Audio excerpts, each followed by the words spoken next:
저번에 등금능 봉황대 강의할 적에 이태백이 시를 짓고 벼슬에서 쫓겨났다고 했는데, 이번에는 도대체 어떤 시를 지었길래 쫓겨났는지 한번 살펴보도록 하겠습니다. 당현종이 어느 날 흥경지 동쪽에 있는 침향정에서 양귀비와 더불어서 모란을 감상할 적에, 이런 명화를 감상하면서 어찌 전부터 있던 노래를 쓰게 하겠는가, 이렇게 말하고 이군현을 시켜서 이백에게 금화전을 내려주게 하면서 이 장면을 시로 지으라고 명하자 이백이 즉석에서 청평조사 세수를 지어 바칩니다. 그리고 나서 이군현에게는 노래를 부르게 하고 당현종 자신은 옥적을 불면서 즐겼다고 하는 고사가 있는 시입니다. 추문숙의 애련설에도 나와 있듯이 모라는 부귀영화를 상징하는 꽃입니다. 청평조사라고 하는 것은 원래 있던 곡조에다가 시로 가사를 지어서 노래로 부르게 하는 가곡의 일종이라고 보면 되겠습니다. 악부에는 청조와 평조, 비파슬자, 슬조가 있는데 이백이 청조와 평조를 합해서 지었다고 합니다. 양귀비라고 할 때 귀비는 내명구 벼슬 이름이고 본명은 양옥환입니다. 아버지 양현념은 하급 벼슬아치였었는데 옥환이 어렸을 적에 죽었고 숙부 현규라고 하는 사람 집에서 자랐다고 합니다. 우여곡절 끝에 현종의 13남 이모를 만나서 혼인을 했는데 옥환의 미모에 반한 현종이 아들을 이곤시켜버리고 며느리를 자기가 차지해버립니다. 이때 당현종의 나이는 57세였고 옥환은 22세였으니까 35세 차이가 납니다. 세상에는 한없는 사람은 없고 미인이라고 한들 한이 없었겠습니까?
운상 의상 화상용이요 춘풍 불암 노한홍이라.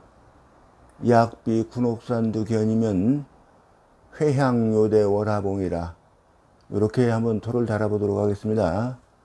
요 한문이라고 그러는 것이 어려운 것이 바로 일자 다이성 때문에 어렵습니다.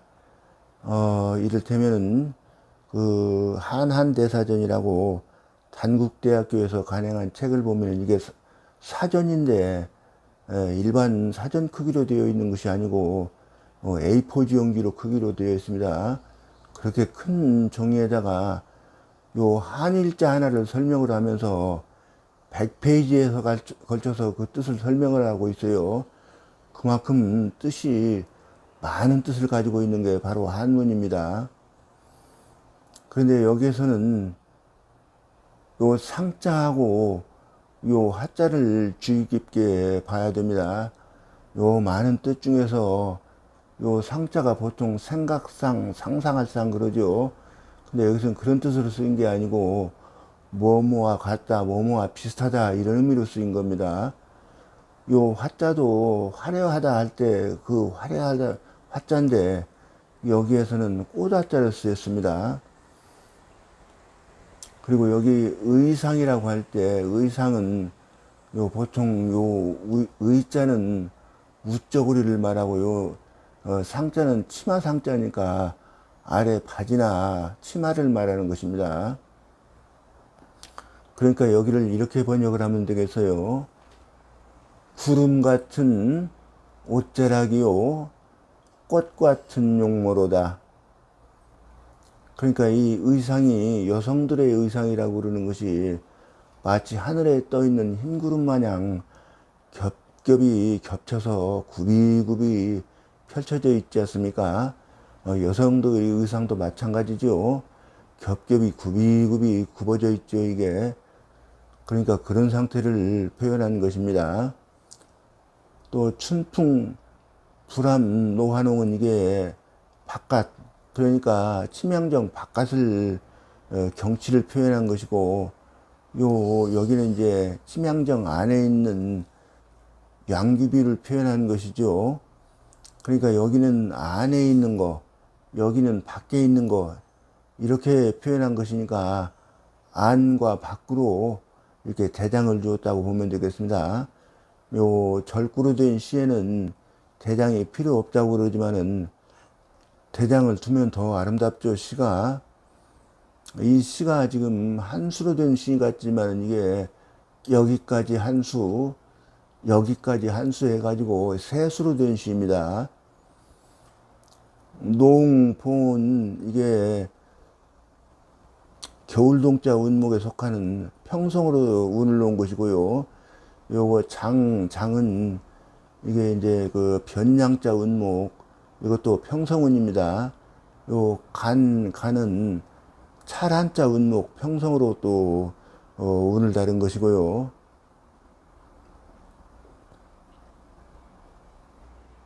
봄바람은 난간을 스치고 이슬 맞은 꽃은 곱기도 하구나, 농염하다, 그런 뜻입니다.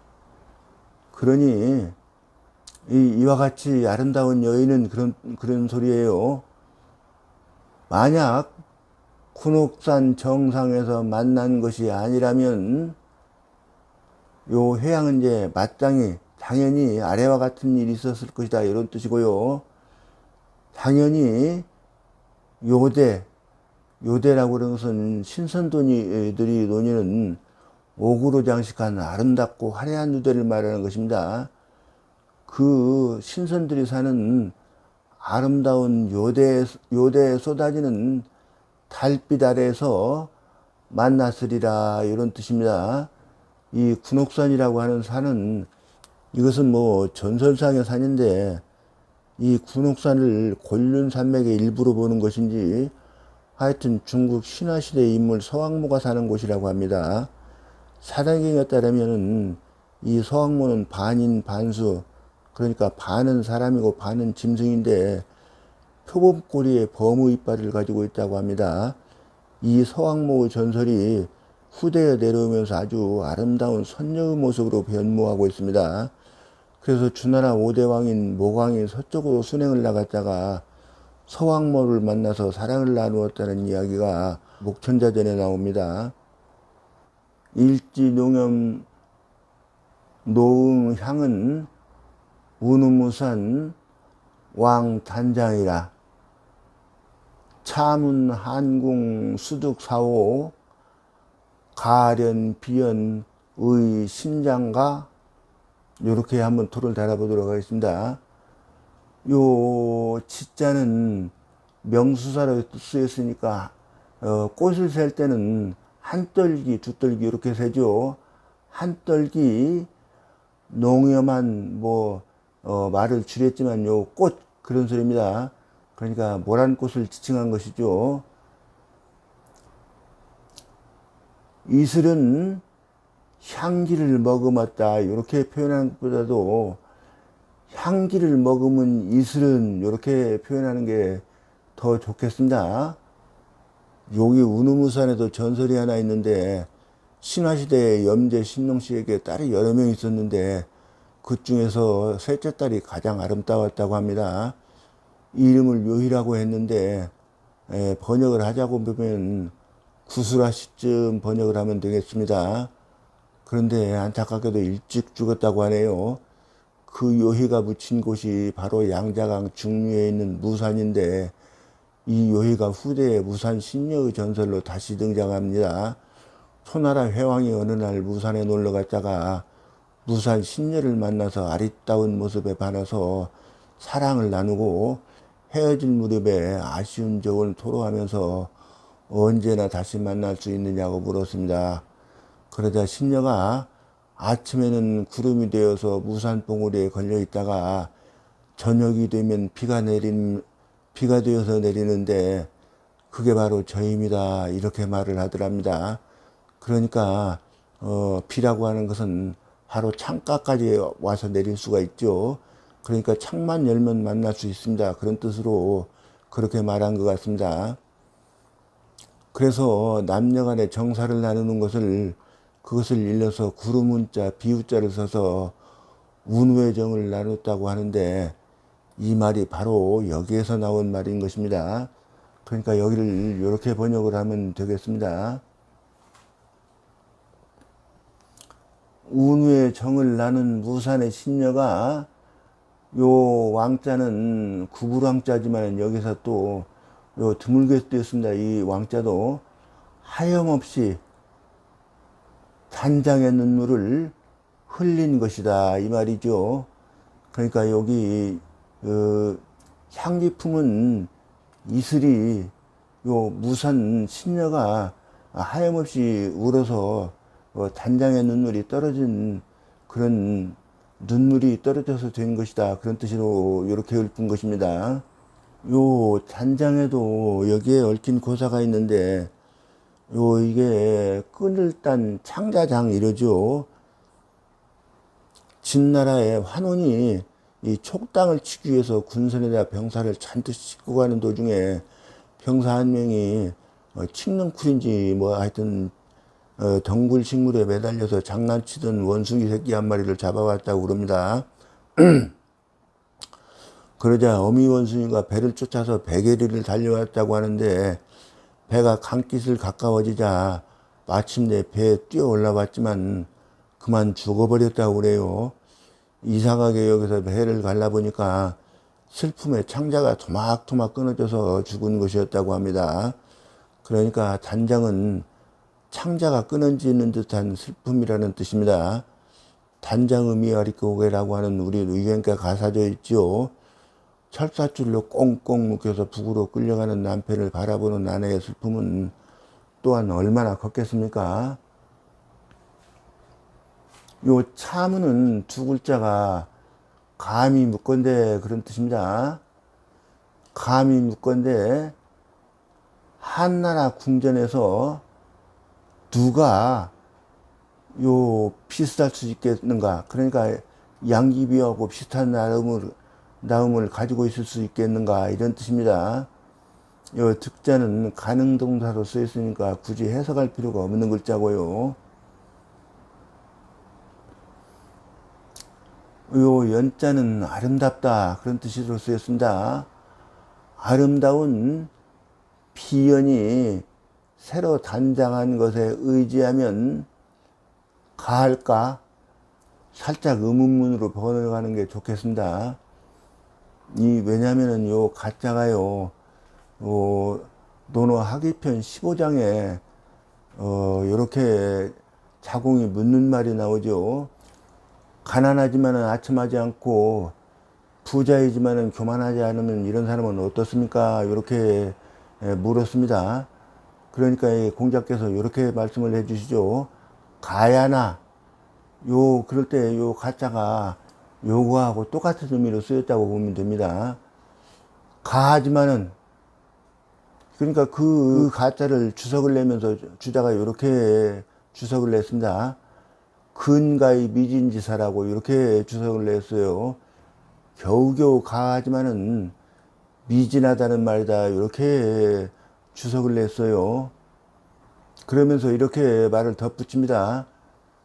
미약 빈이락하며 부의 호래자야 아니라 가난하지만은 즐거워하며 부자이지만 예를 좋아하는 사람만 못하다 이렇게 덧붙입니다. 비연이 새로 단장하는 것에 의지하면 가할까? 이렇게 살짝 의문문으로 번역을 하는 게 좋다고 봅니다. 이 비전도 전구를 이용한 것인데 한나라 성제의 두 번째 황후인 효성왕후를 말합니다.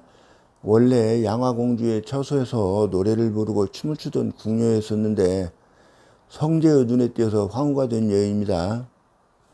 미모가 대단하고 몸매가 늘씬하고 특히 춤을 잘 추어서 성제가 뱃놀이를 하면서 비연이 춤을 추는데 갑자기 바람이 불었는지 넘어질 듯 하자 성제가 팔을 뻗어서 발목을 잡아주었는데 바로 거기에서 춤 동작으로 이어갔다고 하니까 몸이 매우 유연했던 모양입니다. 그래서 비연이 임금님 손바닥 위에서 춤추었다는 말이 나온 겁니다. 그런데 조비연이 황후로 있으면서 악행도 매우 많이 저질렀다고 해요. 그러니까 환관인 고력사가 조연의 미천한 출신과 악행을 들추어서 이것은 분명히 양귀비 당신을 비꼬는시다. 요렇게 속닥거려서 이백을 내쫓게 만들었다는 겁니다. 명화 경국 양상환하니 장득 군왕 대소관이라 해석 춘풍 무한한하니 심양정북 의난간이로다. 이렇게 토를 한번 달아보도록 하겠습니다. 명화, 그러니까 여기서는 모란꽃이죠. 모란꽃은 목단이라고도 부릅니다. 근데 이게 이 작약하고 꽃이 몹시 비슷해요. 그래서 목자각이라고도 옛날에는 그렇게 표현했던 모양입니다. 모란꽃과 경국지색이, 요 경국지색에도 이제 전고가 있는데 요 아름다운 여인을 경국지색이라고 하죠. 근데 이 말은 중국 한무제 때 음악을 관장하는 벼슬인 협률도위로 있던 이연년이라고 하는 사람이 지은 시에서 비롯되었습니다. 북방유 가인하니 절제의 독립이라 일고 경인성이요 제고 경인국이라 영부지 경성여 경국이리요마는 가인 난제득이라. 그러니까 대략 이런 뜻입니다. 북방에 아름다운 여인이 있는데 요 절제할 때 절자가 등급을 뛰어넘을 만큼, 그러니까 누구도 따라오지 못할 때 이 절자를 표현해서 씁니다. 절세의 미모요, 요 독립도 요 비슷한 뜻으로 쓰였습니다. 우뚝 아름다운, 그러니까 세상에도 누구도 오지 못할 만큼 아름다운 여인이다 이 말입니다. 그 아름다운 여인이 한 번 돌아보면 남의 성을 기울게 하고, 기울 경자죠. 두 번 돌아보면 남의 나라를 망하게 한다. 그 기운다 소리가 결국에는 이제 그 망하게 한다 이런 소리죠. 그러니 어찌 남의 성을 망하게 하고 남의 나라를 망하게 하는 것을 알지 못하리오마는 이런 뜻이에요. 가인, 아름다운 여인은 두 번 다시 얻기 어렵다네 이런 뜻입니다. 그 아름다운 꽃과 경국지색이 서로 즐거워하니, 그러니까 양귀비는 꽃을 보면서 즐거워하고 또 꽃은 또 양귀비가 보아주니까, 저 아름다운 여인이 보아주니까 좋아한다 그 말입니다. 요 특자는 이 장자가 지속적으로 진행되는 상태를 나타내는 것이니까 요 특자는 굳이 해석할 필요가 없는 겁니다. 뭐 이렇게 하자 그러면 오래오래 이렇게 표현을 하든지 오래도록 이렇게 표현을 하면 될 것 같습니다. 군왕이, 그 군왕은 이제 마땅히 그 현종을 말하는 것이죠. 군왕이 미소를 띠고 바라보도다 이런 뜻입니다. 요 볼간자예요.